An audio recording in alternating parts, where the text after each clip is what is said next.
পুরান ঢাকার ঐতিহ্যবাহী তাজিয়া মিছিল আপনারা দেখতে পাচ্ছেন। পুরান ঢাকায় প্রতি বছর মহরম মাসের 1 তারিখ থেকে 10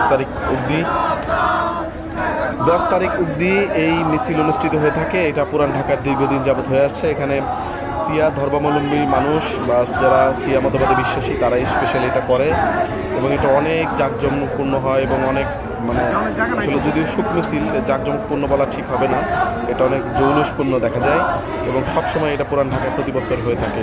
আপনারা দেখতে থাকুন আর আমাদের সাথেই থাকুন।